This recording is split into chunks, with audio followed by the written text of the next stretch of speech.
आज की वीडियो में मैं आपको व्हर्लपूल के दो बेस्ट रेफ्रिजरेटर बताऊंगा। ये दोनों रेफ्रिजरेटर टॉप रेटेड हैं, बहुत अच्छी कूलिंग करते हैं, ड्यूरेबल हैं और कम पावर कंज्यूम करते हैं। साथ ही इन रेफ्रिजरेटर्स का प्राइस सेम फीचर वाले दूसरे रेफ्रिजरेटर्स के कंपैरिजन में कम है। अगर वीडियो देखने के बाद आपको रेफ्रिजरेटर अच्छा लगे और आप इस रेफ्रिजरेटर को परचेज करना चाहो तो मैंने डिस्क्रिप्शन में इन दोनों रेफ्रिजरेटर्स का लिंक दिया है।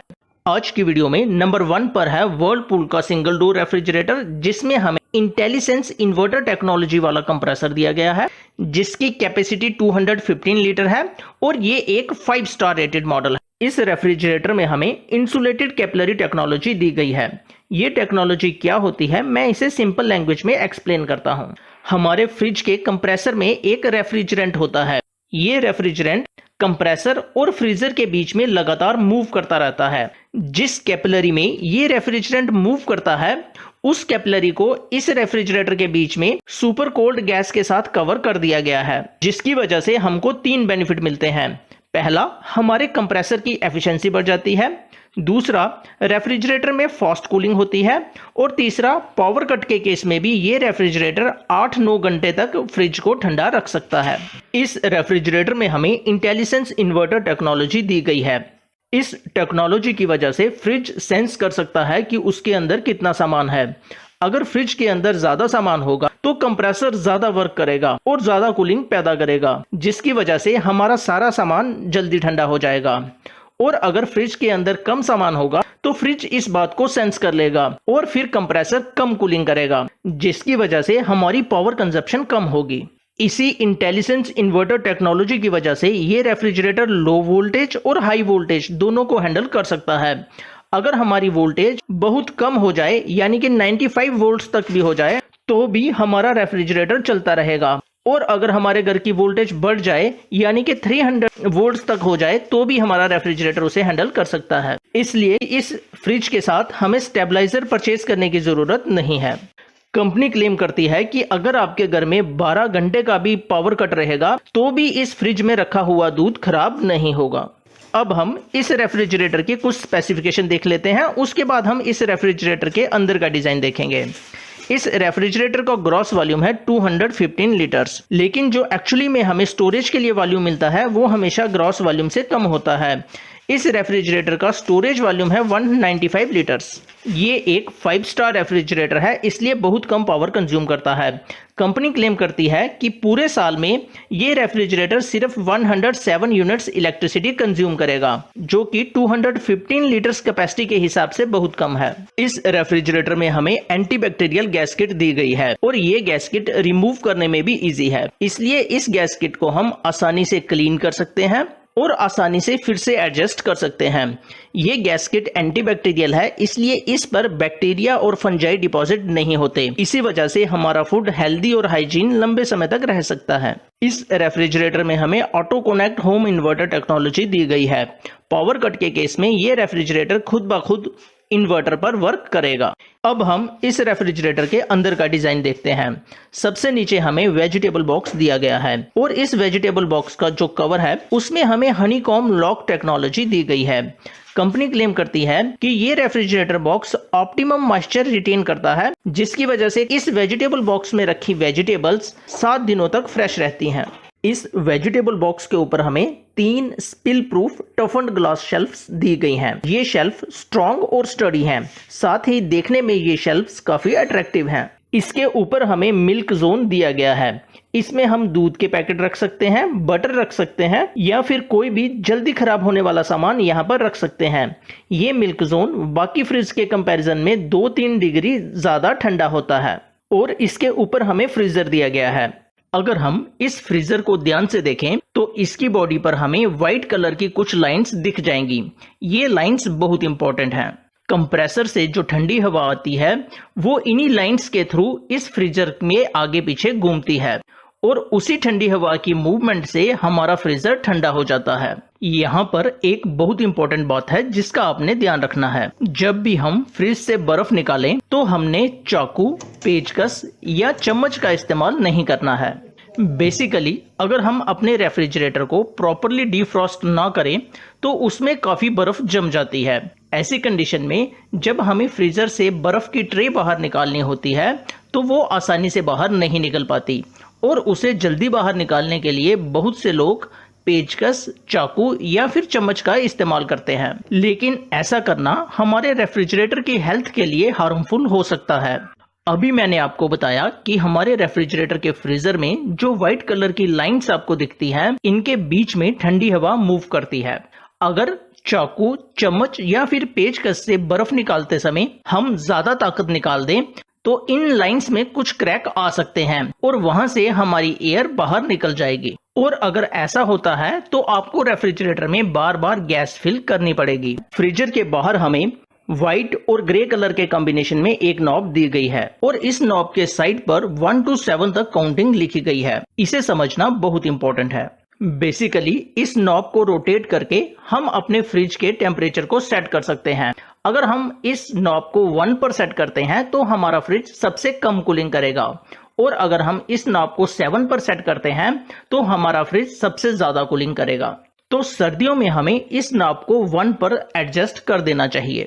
मानसून सीजन में हम इस नॉब को 3 पर एडजस्ट कर लेंगे और समर्स में हम इस नॉब को 6 पर एडजस्ट कर सकते हैं ताकि हमें प्रॉपर कूलिंग मिल सके। और जब हमें डिफ्रॉस्ट करना हो तो हमने इस ग्रे कलर की नॉब को अंदर को प्रेस करना है। एक बात का और ध्यान रखें कि आप जहां पर भी इस रेफ्रिजरेटर को रखोगे, इस रेफ्रिजरेटर की बैक साइड और दीवार के बीच में थोड़ा सा डिस्टेंस रखना है।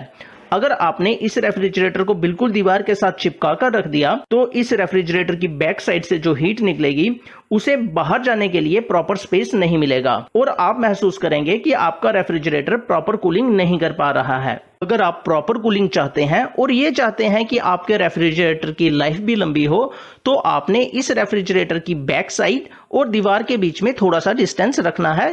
अब हम इस रेफ्रिजरेटर के डोर के डिजाइन को भी देख लेते हैं। डोर में जो सबसे नीचे हमें शेल्फ दी गई है उसमें हम सॉस की बोतल रख सकते हैं और स्मॉल कंटेनर्स रख सकते हैं। इसके ऊपर जो हमें शेल्फ दी गई है उसमें हम 1 लीटर और 1.25 लीटर की बोतल्स रख सकते हैं। इसके ऊपर जो हमें थर्ड शेल्फ दी गई है उसमें हम 2 लीटर्स की बोतल रख सकते हैं और जो सबसे ऊपर शेल्फ दी गई है वो थोड़ी स्मॉल है, उसमें हमें एग ट्रे दी गई है। इसमें हम चॉकलेट या फिर छोटा मोटा सामान रख सकते हैं। अगर मैं वारंटी की बात करूं तो इस रेफ्रिजरेटर पर हमें 1 ईयर की कंप्रिहेंसिव वारंटी दी गई है और 10 साल की वारंटी इस रेफ्रिजरेटर के कंप्रेसर पर दी गई है। अगर आप एक ऐसा सिंगल डोर रेफ्रिजरेटर चाहते हैं जिसमें कोई भी कंप्रोमाइज ना हो और फीचर्स के हिसाब से वो दूसरे मॉडल से भी सस्ता हो तो वर्लपूल का ये रेफ्रिजरेटर आपके लिए है। मैंने इस रेफ्रिजरेटर का बाय लिंक डिस्क्रिप्शन में दिया है, लेकिन डिस्क्रिप्शन में जाने से पहले इस रेफ्रिजरेटर के कुछ पॉजिटिव और नेगेटिव पॉइंट्स देख लेते हैं। पहला पॉजिटिव पॉइंट ये है कि ये एक 5 स्टार रेफ्रिजरेटर है, इसलिए बहुत कम पावर कंज्यूम करता है।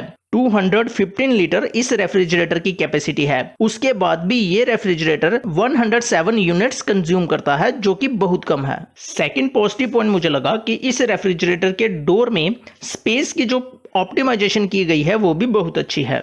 ये रेफ्रिजरेटर वर्किंग करते समय बिल्कुल भी नॉइस प्रोड्यूस नहीं करता है, ये भी एक पॉजिटिव पॉइंट है। और इस रेफ्रिजरेटर की कूलिंग एफिशिएंसी बहुत अच्छी है। इवन पावर कट के केस में भी ये रेफ्रिजरेटर 8-9 घंटे तक ठंडा रहता है। अगर मैं नेगेटिव पॉइंट्स की बात करूं तो इस रेफ्रिजरेटर की इंस्टॉलेशन के लिए जो टीम आपके घर में आएगी वो आपको स्टेबलाइजर सेल करने की कोशिश करेगी। वो आपसे कहेंगे कि अगर आपने स्टेबलाइजर परचेज नहीं किया तो आपको वारंटी नहीं मिलेगी, लेकिन ये झूठ है। इस रेफ्रिजरेटर के साथ हमें स्टेबलाइजर परचेज करने की जरूरत नहीं है, यानी कि वारंटी क्लेम करने के लिए आपको स्टेबलाइजर परचेज करने की जरूरत नहीं है। तो इंस्टॉलेशन टीम का अनप्रोफेशनल एटीट्यूड एक ड्रॉबैक है। अब आप इस रेफ्रिजरेटर के रख रखाव, इसके पॉजिटिव और नेगेटिव पॉइंट्स के बारे में सब कुछ जानते हैं। अगर आप इसे परचेज करना चाहते हैं तो डिस्क्रिप्शन में दिए लिंक से इसे परचेज कर सकते हैं। आज की वीडियो में नंबर 2 पर एक 4 स्टार रेफ्रिजरेटर है और इसकी कैपेसिटी 200 लीटर है।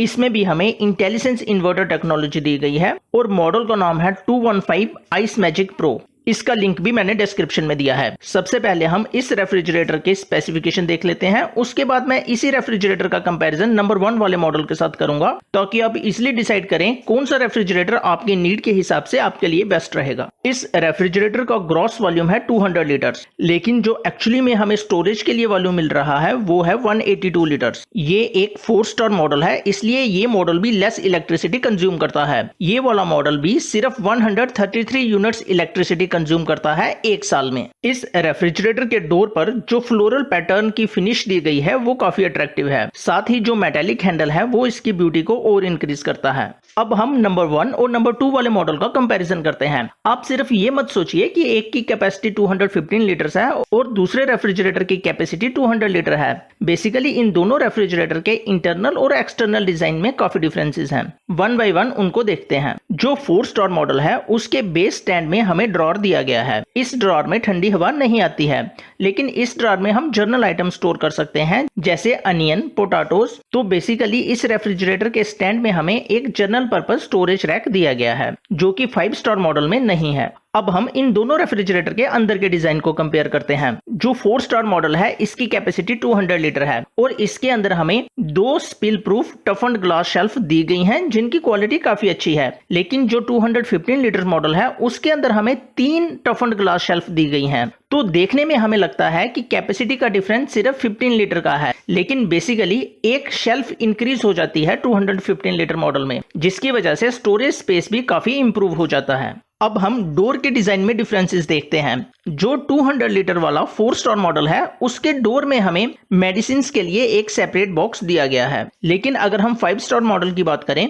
तो उसके अंदर मेडिसिन के लिए सेपरेट रैक नहीं है। अगर उसमें हमें अपनी मेडिसिन रखनी है तो जिस रैक में एग ट्रे दी गई है उसी में हम अपनी मेडिसिन रख सकते हैं, लेकिन 4 स्टार मॉडल में एक सेपरेट मेडिसिन के लिए रैक दिया गया है। बाकी सभी फीचर इन दोनों रेफ्रिजरेटर्स के सेम हैं, यानी कि इन दोनों रेफ्रिजरेटर्स में हमें इंसुलेटेड कैपिलरी टेक्नोलॉजी दी गई है, जिसकी वजह से ये दोनों रेफ्रिजरेटर पावर कट के केस में भी हमें 8 से 10 घंटे तक कूलिंग दे सकते हैं। इन दोनों रेफ्रिजरेटर में पावर कट के केस में भी हमारा दूध 12 घंटे तक प्रिजर्व रहता है।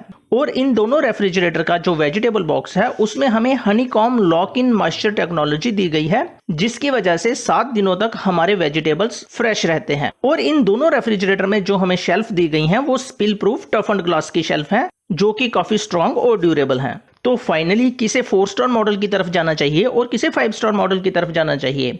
अगर आपके पास बजट का कोई इशू नहीं है तो आपको 5 स्टार और 215 लीटर कैपेसिटी का मॉडल लेना चाहिए, क्योंकि इसमें स्पेस ज्यादा है। इसमें 3 शेल्फ दी गई हैं जबकि 4 स्टार वाले मॉडल में 2 शेल्फ दी गई हैं। तो इस मॉडल में आपका स्टोरेज स्पेस काफी ज्यादा बढ़ जाता है। साथ ही ये एक 5 स्टार मॉडल है, इसलिए सबसे कम इलेक्ट्रिसिटी कंज्यूम करता है। लेकिन अगर आपकी एक स्मॉल फैमिली है और आपका बजट भी टाइट है तो आप वर्लपूल का 4 स्टार रेफ्रिजरेटर ले सकते हैं। इसका स्टोरेज स्पेस भी स्मॉल फैमिली के हिसाब से काफी अच्छा है। इस रेफ्रिजरेटर में भी हमें वो सारे फीचर्स मिल रहे हैं जो फीचर्स हमें 5 स्टार मॉडल में मिल रहे हैं। मोर ओवर इस रेफ्रिजरेटर के बेस स्टैंड में हमें एक जनरल पर्पज स्टोरेज रैक भी दिया गया है और ये 4 स्टार मॉडल 5 स्टार मॉडल के कंपैरिजन में 2000 रुपीज सस्ता भी है। इन दोनों रेफ्रिजरेटर पर कुछ कॉड ऑफर भी चल रहा है। मैंने डिस्क्रिप्शन में दोनों का लिंक दिया है, आप वहां जाकर कॉड ऑफर चेक कर लीजिए और जो रेफ्रिजरेटर आपकी पसंद का है उसे परचेज कर लीजिए।